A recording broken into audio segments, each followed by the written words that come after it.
Salut tout le monde! Aujourd'hui c'est un jour spécial puisqu'on est le 14 février, donc c'est la Saint Bob!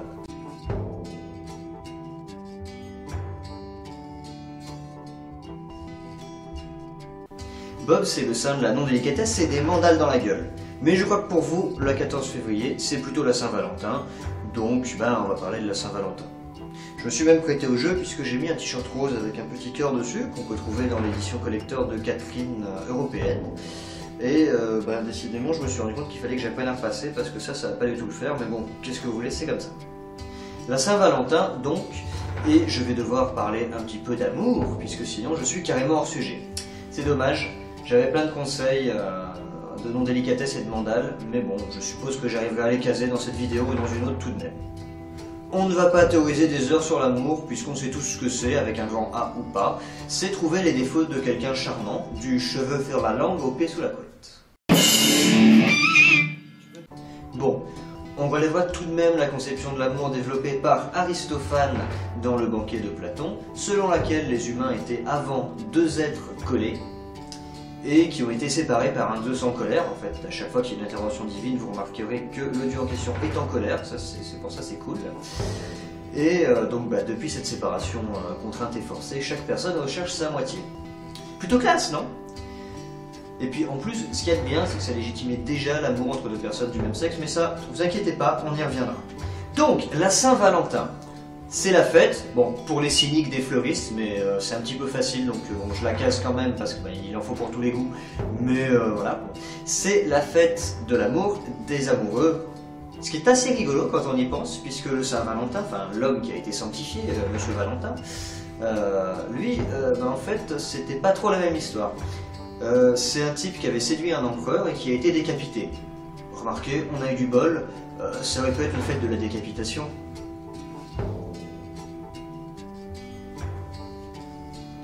Mais revenons-en au sujet. Il y a des tas de choses à dire sur l'amour, comme comment ça marche, comment séduire et tout ça, mais on ne va pas en parler parce que c'est chiant. Enfin, c'est surtout que ça prête à débat. Pour ce qui est de comment ça fonctionne, il y a des gens qui pensent que c'est une espèce de connexion un peu magique, on va dire, qui se crée entre deux personnes, le coup de foudre, ou simplement, pas forcément le coup de foudre, mais une attirance réciproque, enfin bon. Et il y a une autre école qui consiste à dire « Eh bien non, c'est une réaction chimique !» Pour ce qui est de la séduction, sachez que tout marche, mais pas pour tout le monde et pas avec tout le monde. Il y a des personnes qui vont trouver très attirant un comportement, qui vont détester l'autre, et il y a des personnes qui ne vont pas réussir à faire le comportement A parce qu'ils n'ont pas la tchatch, pas l'assurance, pas le bagou nécessaire. Enfin bref, c'est un problème très épineux, comme je le disais, c'est chiant.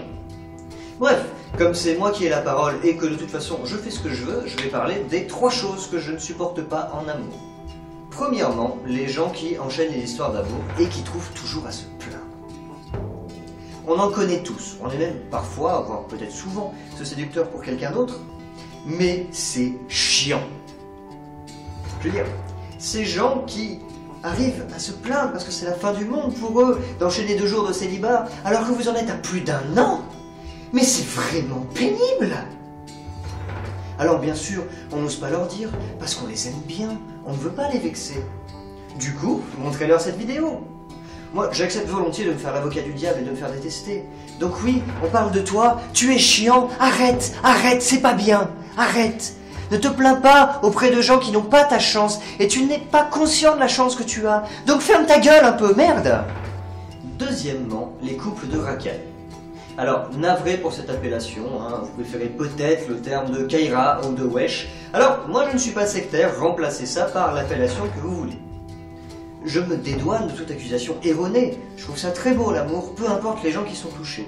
Ce qui me gêne par contre, c'est que des gars qui jouent les gros durs, machistes, misogynes, etc., arrivent à pécho, alors que des gars qui sont, peut-être un peu trop, mais qui sont gentils, comme moi, La seule explication que je trouve, c'est qu'ils font ça pour avoir un peu de gueule devant les copains, c'est une façade. Et dans l'intimité du couple, ils sont doux comme des agneaux. Mais je me mets 2 secondes à la place de la fille, et j'accepterai pas ça. Même pas 1/100 de seconde. Alors les filles, vous laissez pas marcher dessus. Addendum, la sociologie nous apprend qu'en situation de précarité, les stéréotypes sexuels se renforcent. Donc les hommes deviennent de parfaits machistes, et les femmes des femmes objets. Bon, c'est vrai que les racailles vivent plutôt dans des cités, dans des banlieues, donc des environnements qui ne respirent malheureusement pas l'opulence. Hein, ils mériteraient mieux, hein, je suis le premier à le dire. Mais quand même, bigre, on est en 2013, rebellez-vous les filles, ça ne devrait pas exister des choses comme ça. Troisième et ultime point, la Saint-Valentin elle-même, les anniversaires et toutes ces dates sacro-saintes. Alors certes, je ne suis peut-être pas des plus objectifs, pour la simple et bonne raison que moi c'est quelque chose qui ne me touche pas. Je n'aime pas qu'on me souhaite mon anniversaire, je n'aime pas qu'on m'offre des cadeaux, mais quand même, il y a ces événements du calendrier qui me dérangent. Vous vous demandez pourquoi, et c'est tout à votre honneur. La réponse est très simple. L'amour, c'est tous les jours, pas seulement 2 ou 3 fois par an. Pourtant, dans ce monde qui vénère le saint calendrier, si, inutile de se leurrer, hein, le temps est la religion officielle du XXIe siècle. On attend de nous que le 14 février, on prouve notre amour à la personne qui partage ou pourrait partager notre vie. C'est triste parce que ça amène à des excès. Souvent, pas toujours, mais souvent, on attend de l'homme que ce soit lui qui se casse le cul pour organiser un truc sympa. Et c'est dommage. Moi, j'aimerais bien, une fois de temps en temps, que ce soit la dame qui le fasse. Mais je m'éloigne un peu du sujet. Donc, disais-je, à la Saint-Valentin, c'est souvent à l'homme d'organiser. Et le problème est là. La plupart des hommes sont des gros fainéants. Attention, ça m'inclut aussi. Hein, attention, hein, je le suis dans le même sac. Et la plupart des femmes sont des princesses, parfois un peu trop gâtées, ou aimeraient l'être, en tout cas, ce qui revient un petit peu au même. Donc, ça clash.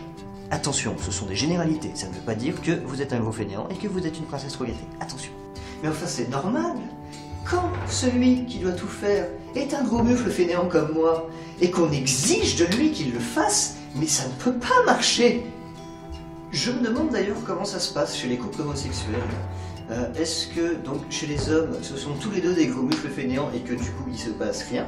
Est-ce que les femmes sont toutes les deux des princesses trop gâtées qui exigent chacune que ce soit l'autre qui fasse tout et que du coup, il se passe rien non plus? Ça part en engueulade, ça se crêpe le chignon, ça finit en gros catfight? Je ne sais pas du tout. Mais peut-être, je dis bien peut-être, qu'ils sont un peu au-dessus de ça parce qu'ils arrivent à mieux se comprendre l'un l'autre. On ne sait pas. Enfin, la vidéo se termine. Je souhaite donc une très bonne fête des achats totalement désintéressés à tous les couples, ainsi qu'à tous les mi-couples qui, comme moi, vont passer leur soirée tout seuls à pleurer. Ah, une dernière chose tout de même, qui dit Saint-Valentin dit Cupidon, et qui dit Cupidon dit flèche. Attention aux flèches perdues, parce que, comme vous le savez... I used to be an adventurer like you, and I took an arrow in the knee.